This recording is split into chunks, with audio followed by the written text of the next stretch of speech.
અમુક લોકો માટે કહેવાય છે કે સિર્ફ નામ ही काफी है અને આમાંના એક છે નરેન્દ્ર મોદી। હિંમતનગરમાં એક પતંગની દુકાનવાળાએ દુકાનનું નામ જોડ્યું મોદી સાથે અને એની અસર એવી થઈ કે તેની કમાણીમાં ઘી કેળા થઈ ગયા અને એણે પતંગની દુકાન બાદ મોદીના નામે ઊંધિયાની દુકાન પણ ખોલી દીધી। નમો માંજા મેકર, નમો પતંગ ભંડાર। હા, વારે તહેવારે ભારતના વડાપ્રધાન નરેન્દ્ર મોદીનું નામ ચાની કીટલી હોય કે કોઈક દુકાનના બોર્ડ હોય ત્યાં જોવા મળે છે। ત્યારે આ વખતે હિંમતનગરના એક યુવાને મોદીના નામ સાથે પતંગ ભંડાર શરૂ કરી દીધું અને સાથે શરૂ કર્યું સ્વચ્છતા અભિયાનનું માર્કેટિંગ। દુકાનમાં જે કોઈ મોદીનું નામ જે પતંગ ખરીદવા આવે તેને પતંગ તો આપવાના જ, પણ સાથે સાથે સ્વચ્છતા અભિયાન વિશે સમજાવીને સ્વચ્છતાના ફાયદા અંગેની એક પત્રિકા પણ આપવામાં આવી।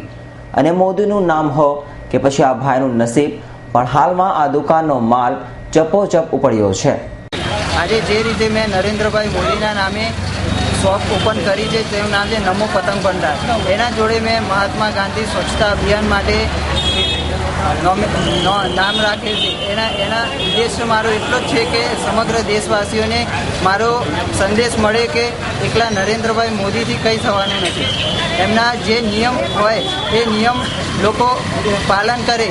જો કે પતંગ દોરીની દુકાન કરી આજે માત્ર 2 જ દિવસ થયા હોવા છતાં ઉમંગની દુકાનના બધા પતંગ ફટોફટ વેચાઈ ગયા છે અને એનું કારણ માત્ર ને માત્ર મોદી હોવાનું તેનું માનવું છે અને એના કારણે તેણે હવે આજથી મોદી ઊંધિયા સેન્ટર પણ શરૂ કરી દીધું છે। વળી મોદીના માત્રથી ગુજરાત કે ભારતવાસીઓ જ નહીં પણ શહેરમાં આવેલા તિબેટિયન માર્કેટના લોકો પણ અહીં જ પતંગ ખરીદી કરવા માટે આવી રહ્યા છે। ત્યારે હાલમાં મોદીના કારણે જ બીજા કેટલાક મોદી ચાહકો દુકાનમાંથી પતંગ લેવામાંથી બાકાત પણ રહી ગયા છે। मैं रास्ते से जा ही रहा था कि मेरा बच्चा चिल्ला रहा था कि पतंग चाहिए। तो मैं देखा तो अगल बगल देखा तो मोदी नाम के एक दुकान मिला, तो वहीं से पतंग खरीदना शुरू किया क्योंकि वहाँ मोदी के आशीर्वाद से ही पतंग ज़्यादा चले, ऐसा सोच के हम इधर खरीदने आया। आपको गुजरात में आके कैसे अच्छा लगा? गुजरात में बहुत अच्छा है, आदमी यहाँ खास अच्छा है, यूपी बिहार से यहाँ ज़्यादा अच्छा है, ये हमने महसूस किया है। लेकिन फिर भी छोटा मोटा तो होते रहता है, उसको ध्यान नहीं देना चाहिए।